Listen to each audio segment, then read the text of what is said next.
I'm really happy to talk to a fellow Steph today, especially with such a rock and roll name. Steph Jagger, welcome to She Can. I'm so excited to talk to you. Tell Well, us a I'm little bit about yourself and what you do. I do three things. I am an author of two books thus far, and I do a fair bit of speaking as well and facilitating. And I'm also a coach, run a private practice and group facilitation for women moving through various different stages of their life. Steph, tell us a little bit more about your journey. How did you get to where you are today? And you really have an exciting journey.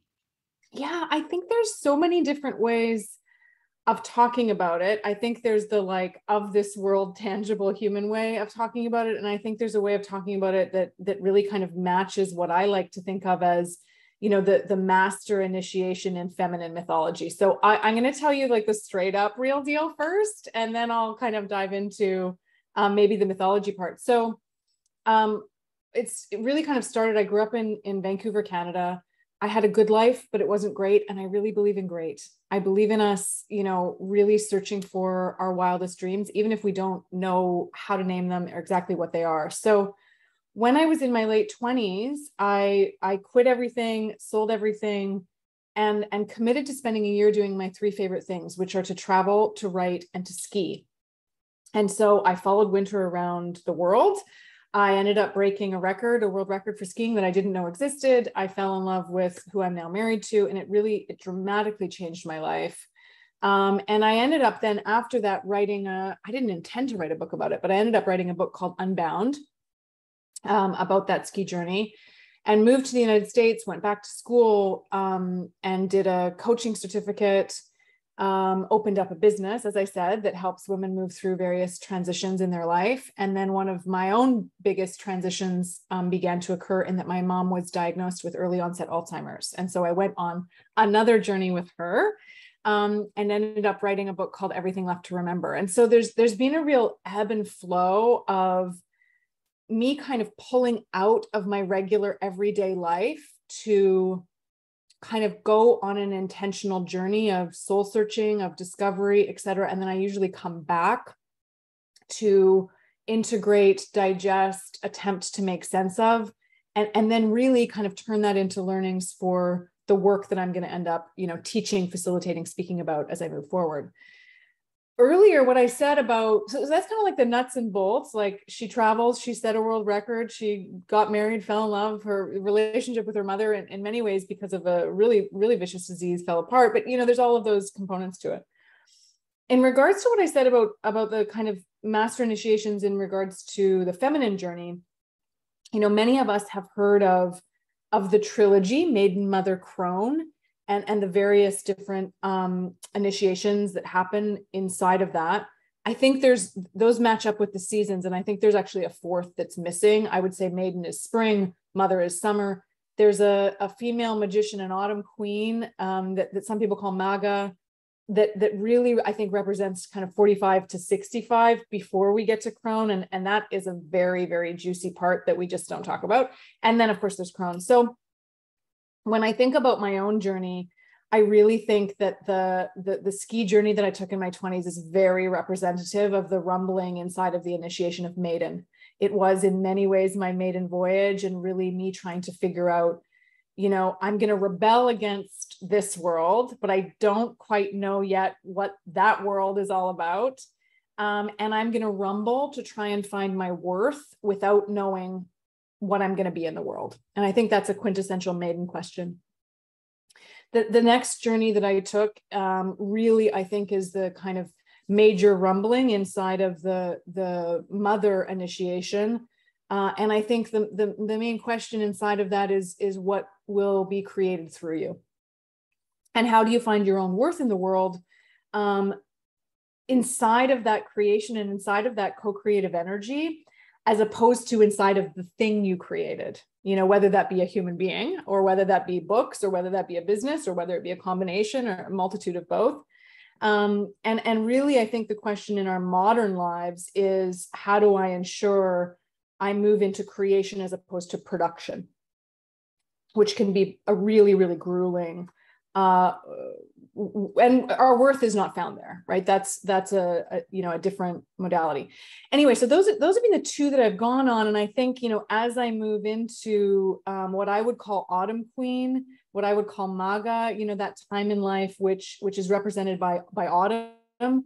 This is the harvest. This is where we get to walk right into, quite literally, I think, the Garden of Eden, and say, I'm going to pick that apple and I'm going to eat it, and it's going to be enjoyable, and it is for me. And really claiming our own worth and power inside of both our creativity, inviting the kind of child part of us, back in after we've spent a lot of time nurturing other things and other people, combining that with our wisdom and really harvesting for our life. So I'm very excited about that phase, and I can't say yet what the initiation will contain for me, but I think that's I'm right on the cusp of that.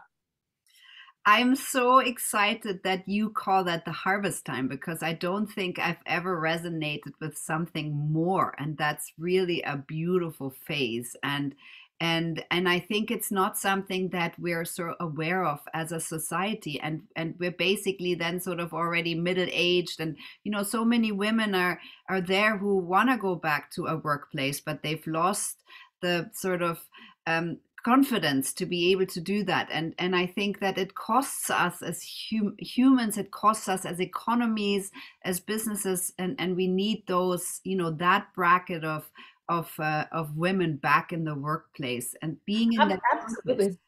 Absolutely. I mean, I think what happens is that after mother, whether you've had children or not, just after that phase of life, society really pushes us to move directly to crone, which is a superpower of invisibility. And that's a whole other thing I could talk about, but there's a push there. Now, if we go there too early and accept invisibility before we understand how to turn it into a superpower, then we're not able to claim that worth. And so really that challenge of Autumn Queen, again, ages aren't necessarily exact with this, but 45-ish to 65-ish, is really to come right back into the center of the garden and say, I belong here. This fruit is also mine. I've contributed to its growth. I have more to contribute to its growth. And I'm here to also reap the benefits of that. And I think it's a really powerful time in life. And we're starting to see, examples of that in the public arena in a much larger way. But I think we've also got a lot of work to do in how do we, after we've completed the phase of, archetypal mythological mother, how do we still demand our visibility? I think is a really, really important question for us to ask. A very important question. Steph, I'm wondering, can you tell us a tiny bit more about your actual day-to-day? So what you coach women, you've written 2 beautiful books. You offer retreats. Tell us a bit more information about this phase right now. Yeah, I think this phase, for me, it really depends on if I'm actively working on a writing project or not. And so right now I'm actively working on the kind of publicity for writing and moving it into the world, and not actively, engaged in the creative process. And so what that looks like for me on a day-to-day is I usually kind of ramp up my client work that's inside of one-on-one practice, that's inside of speaking and facilitation that I do for people, other coaches, corporations, et cetera. And retreats. I'm just about to, the next 2 weeks are kind of heavy retreat season for me with guiding people into this work.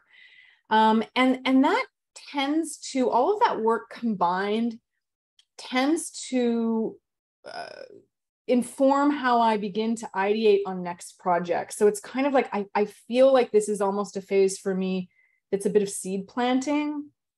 And I can feel, that beginning to occur, different ideas forming in my head, different pathways beginning to happen, but not tangible creative work in regards to the writing sense at this point.